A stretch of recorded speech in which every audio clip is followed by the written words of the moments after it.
Olá! E na edição de hoje do Câmara Notícias, Câmara Municipal de Osasco retoma as atividades na próxima semana. E na terça-feira, dia 3, acontece a primeira sessão ordinária de 2015.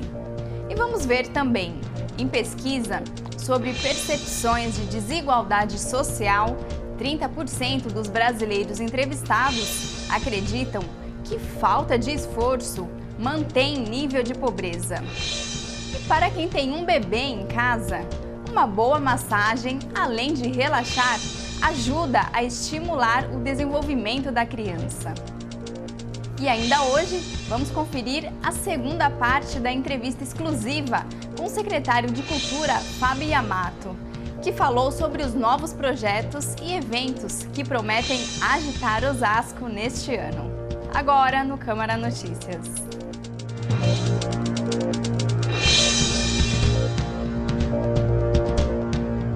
Após o recesso parlamentar, os vereadores da Câmara Municipal de Osasco retomam a agenda regular de sessões na próxima semana.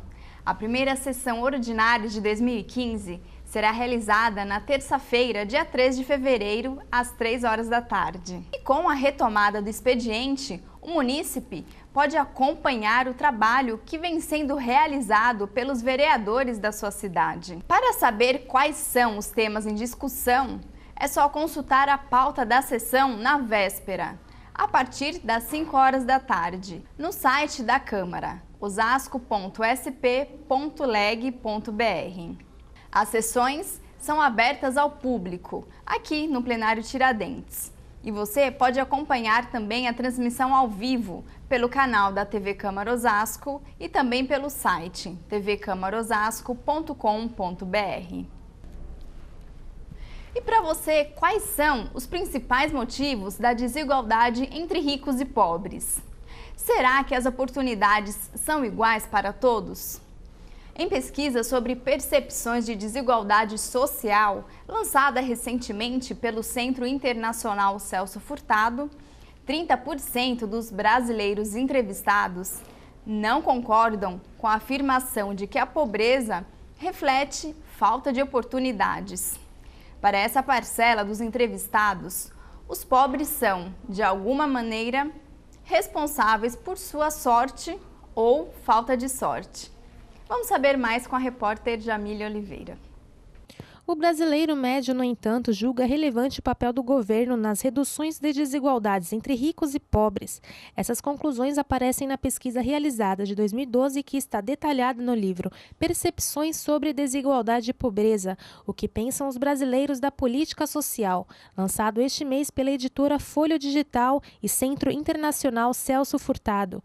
Nos dados obtidos do levantamento, realizado a partir de 2.200 entrevistados em 12 estados do país, a amostragem nacional de 81,9% das pessoas com 16 anos ou mais concordavam que o salário de uma pessoa deve depender da qualidade do seu trabalho. Na pesquisa foram apresentados 5 afirmações aos entrevistados que deveriam informar que se concordavam ou não com algumas frases. Para 80%, o ganho salarial deve ser compatível também com o grau de responsabilidade da execução do trabalho. Cerca de 68% concordavam que o salário deve depender da qualificação do trabalhador e 65% julgam que a renda deve depender do grau de dificuldade envolvido. Apenas 52% afirmavam que a remuneração deve variar de acordo com as necessidades de cada família. O livro mostra ainda posições contraditórias. 63% dos brasileiros julgam que a educação e saúde devem ser bens públicos e universais. Porém, percentual semelhante desaprova a ideia de elevar impostos para se ampliar o acesso à saúde e educação gratuitas de qualidade. E para quem tem um bebê em casa, olha só, a massagem não é uma técnica que propicia só relaxamento, não. Uma boa massagem realizada em bebês é um estímulo importante para o desenvolvimento da criança.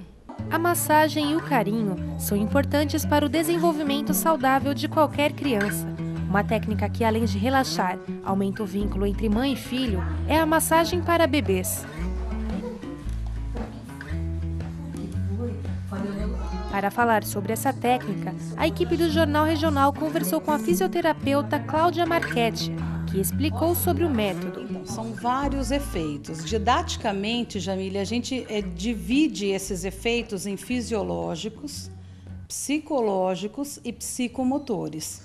Então, fisiológicos, além do relaxamento, ele vai ganhar peso, ele vai melhorar a respiração, a circulação, o sono.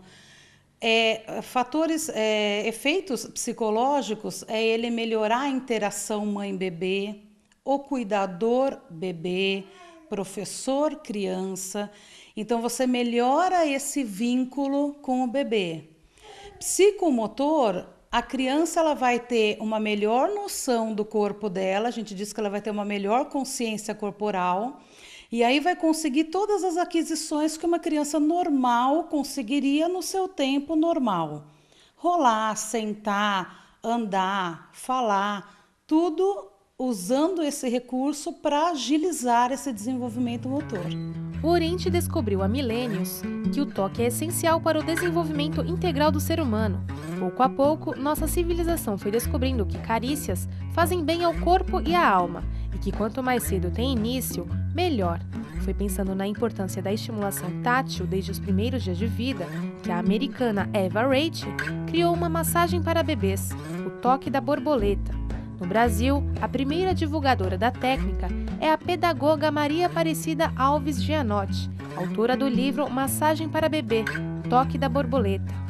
A principal é a Chantala, realmente é a mais conhecida. Existe outra técnica que se chama o toque da borboleta. Então, é a massagem e o toque da borboleta, que é a única técnica de massagem que não usa óleo. Todas as outras técnicas utilizam óleo. Por volta de 1980, existe uma autora que ela pegou as técnicas de Chantala e adaptou para uma outra técnica de fisioterapia chamada cadeias musculares. Então, é mais uma técnica aplicada exclusivamente para bebês e crianças. A avó da pequena Alice, Elizabeth Natalina, não conhecia, mas aprovou a técnica. Eu não conhecia, eu sempre em casa faço nos pés, mas assim, conhecer que tinha massagem própria para bebê, eu não sabia. É super fácil a orientação que ela explicou e agora eu vou fazer na Alice direto. Para fazer a massagem em bebês, algumas precauções são necessárias, como evitar fazer massagem logo depois de alimentar a criança, pois toda a sua energia está focalizada na digestão ou quando ela estiver com muita fome. Antes ou depois do banho é um bom horário. Se o bebê acabou de mamar, se a criança acabou de comer, pelo menos 45 minutos depois, que é o mínimo mais ou menos que é o período que a gente tem para fazer a digestão, realizar a massagem no bebê. A massagem pode ser feita desde o nascimento, mesmo em prematuros. É importante, no entanto, respeitar os limites da criança. Essa técnica que eu vou mostrar para vocês, Jamile, como eu falei, nós pesquisamos várias técnicas de massagem e nós tentamos criar uma técnica mais simplificada, com movimentos bastante amplos, mais simples para a mãe, para o pai, para o cuidador poder fazer com o bebê. Então, a massagem se inicia pela cabeça. Então, são movimentos da testa a toda a lateral da cabeça até o começo do pescoço. O que a gente sempre orienta é que a gente jamais perca o contato com o bebê. Eu jamais devo tirar as duas mãos do bebê durante a massagem, porque isso dá uma sensação de que ele perdeu a referência dele. Então, sempre manter as duas mãos em contato. Eu desço uma mão, deslizo uma mão, mantenho em contato com o bebê e volto a outra. Cada movimento de 3 a 5 vezes é o que os autores pedem.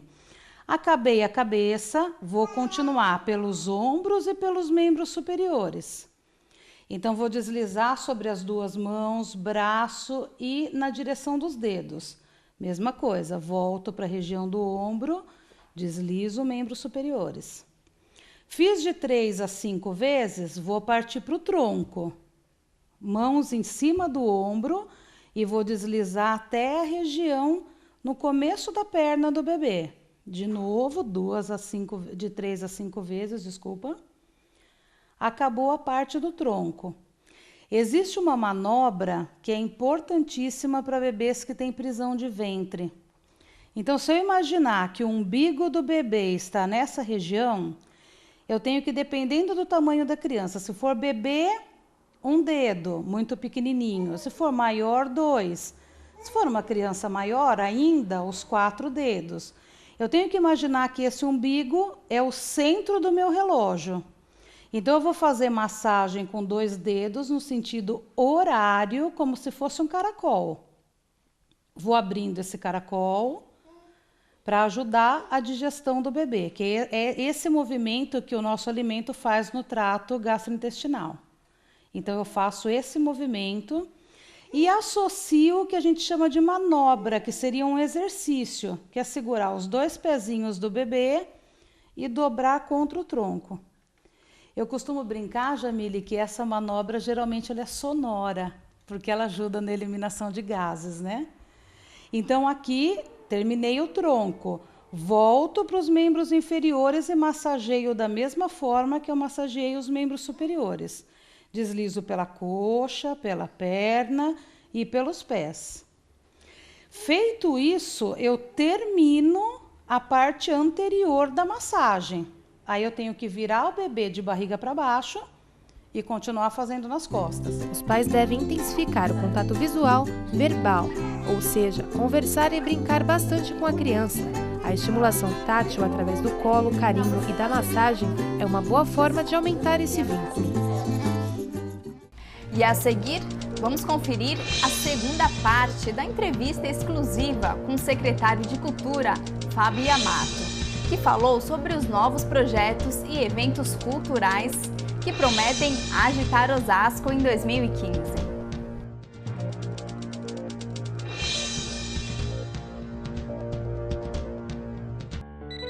Uma ligação pode ser uma notícia ruim ou uma boa.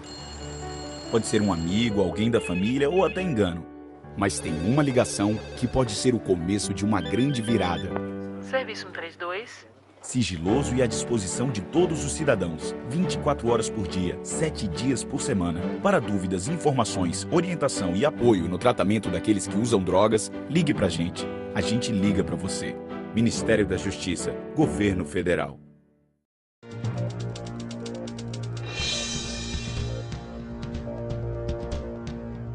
Na tarde da última quinta-feira, o secretário de Cultura de Osasco, Fábio Yamato, concedeu uma entrevista exclusiva à TV Câmara Osasco, em que falou sobre os novos projetos e eventos culturais que prometem agitar a cidade em 2015. E um deles é o Osasco Cultural. Tem um formato semelhante à virada cultural, né?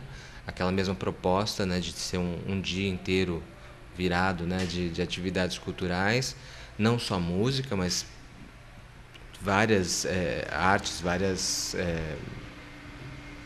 faces aí, vários, né, elementos.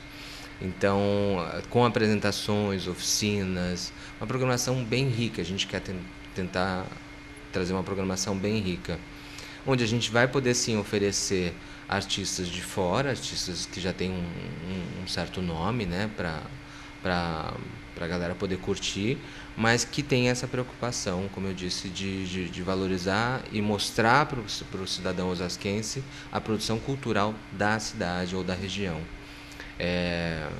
A gente identifica isso também. A galera de Osasco acaba, isso é normal no Brasil de uma forma geral, não só de Osasco, a gente acaba valorizando mais o que é de fora, né?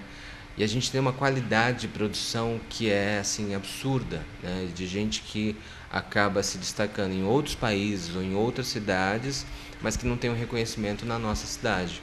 E como uma figura, um personagem importante para a cidade, o secretário cita o piloto de avião francês, Dimitri Sansou-Delavaux, que veio morar em Osasco no final do século XIX. E foi onde ele realizou o primeiro voo da América Latina. E na opinião do secretário, esse fato deveria ser mais valorizado e também ser considerado uma marca da cultura da cidade. A história de um personagem muito importante, ou que tem um apelo muito importante, internacional inclusive, que é o Dimitri Sansou-Delavaux.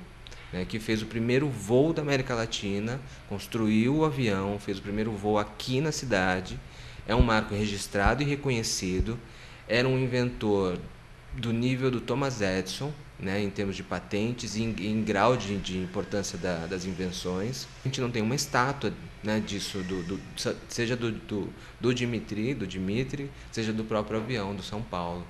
Então você fala, cara, como pode? Né? É um marco de se orgulhar, né, na nossa cidade. Osasco não tem uma característica turística. Ok, né? Não é como Boituva, que tem outro tipo de característica de cidade e tal. Mas é uma coisa de se orgulhar. E de acordo com o secretário, os trabalhos, os projetos que visam a valorização deste personagem já estão a todo vapor. Então a gente está tentando trazer, dar o valor merecido para esse personagem. A Ordem dos Emancipadores tem nos ajudado muito nesse processo. Felizmente o prefeito é muito sensível a essa questão, ele entende também que é um absurdo que a gente ainda não tenha conseguido dar o valor para essa história. E aí a gente então montou com outras secretarias uma espécie de grupo de trabalho para pensar em ações, em tudo que se pode fazer para valorizar essa história. Então tem muita coisa bacana, assim, a gente começou a pirar grandão em tudo que a gente pode fazer, porque tem muita coisa, né? Então eu vou citar aqui como um exemplo, uma coisa que a gente pretende começar logo é um bate-papo com os artesãos da cidade, por exemplo, né? Que é o cara que de repente produz hoje caixas, né, estilizadas, customizadas, que ele faz de repente bicicletas de arame, que ele faz de repente que ele pinta xícara, né, esse tipo de coisa. Então a gente quer tentar mostrar para eles que assim, olha, a gente vai começar a valorizar um herói internacional que é da cidade, mas que tem, né, que tal começar a produzir coisas pertinentes ao tema. E ao final da entrevista, o secretário aproveita para convidar a todos os munícipes para participarem, colaborarem, realmente fazerem parte do desenvolvimento da cultura na cidade. Quando se fala de Secretaria da Cultura, né, pensa-se só em festa, em evento, né, esse tipo de coisa. E aí confunde-se muito o que é cultura e arte. Né? A arte faz parte da cultura, né? Mas a cultura na verdade é muito mais abrangente. Cultura é o que a gente veste, é o tipo de cabelo, né? É isso aqui, é o que a gente acredita, né? A nossa fé é cultural, a forma da gente pensar ou raciocinar alguma coisa é cultural, a forma de eu te olhar é cultural. Algumas culturas não se olham uma mulher assim, né? Então, como exemplo disso, eu acho que é abrir a cabeça da galera, e acho que fica esse convite para todo mundo entender que tudo que se faz na Secretaria da Cultura faz parte da cidade e é para qualquer um, não é só para artistas, né? A arte é imprescindível, é a maior ferramenta que a cultura tem como manifestação e tudo mais, mas é muito mais amplo. E a gente queria muito que as pessoas começassem a se apropriar mais da cultura da cidade, sentir mais, vivenciar isso de uma forma mais intensa. O secretário diz o quanto é importante a opinião, as sugestões dos munícipes para intensificar as melhorias. Até a própria cobrança, se bem feita, se bem dirigida, ela é positiva para o nosso trabalho, né? Nos ajuda a pautar e entender, e acertar mais e ver aonde a gente pode fazer, o que pode fazer. Mas muitas vezes nos falta feedback, nos falta retorno. A gente acaba fazendo convocações públicas, assembleias, conferências, onde não é só para o artista, onde é para a população de uma forma geral, a participação para entender o que está rolando e o que está sendo produzido, de que forma o dinheiro da cultura está sendo gasto. E as pessoas ainda participam muito pouco desse processo. Então a gente queria meio que deixar esse pensamento e esse convite de fazer as pessoas entenderem que a cultura é geral, é para todos, né? Que tudo que a gente faz é cultural e que participem desse processo. O secretário ressalta ainda que há um grupo, o Conselho de Cultura, que realiza uma sessão ordinária uma vez por mês para discutir os projetos, apresentar as ideias na sede da Secretaria. e todos são bem-vindos. Mas a gente quer deixar esse convite. As reuniões acontecem de forma regular, tem uma reunião por mês, a ordinária lá na Secretaria, as reuniões do Conselho de Cultura, e tem também as extraordinárias, para saber o que está rolando na cidade, o que tem, as datas dessas reuniões. As pessoas podem, uma ferramenta hoje muito útil para nós é a nossa página da cultura. Então no Facebook, né, Cultura Osasco, vai lá, curte, e aí vocês podem tanto perguntar quanto saber também o que está rolando. E aqui na TV Câmara também, que eles já se dispuseram a ajudar a gente a divulgar as ações, e a gente agradece muito. Obrigado pela atenção. E no próximo bloco, vamos conferir a previsão do tempo para a Grande São Paulo.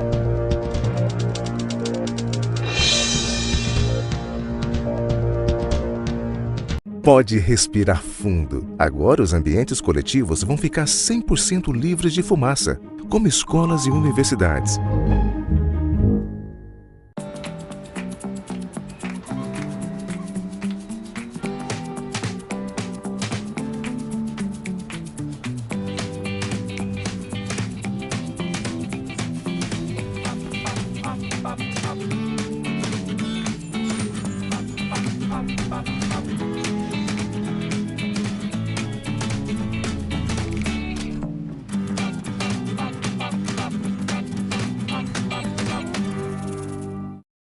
Assassinato, trabalho escravo, racismo, homofobia, prostituição infantil, pedofilia, tráfico de crianças, estupro, genocídio.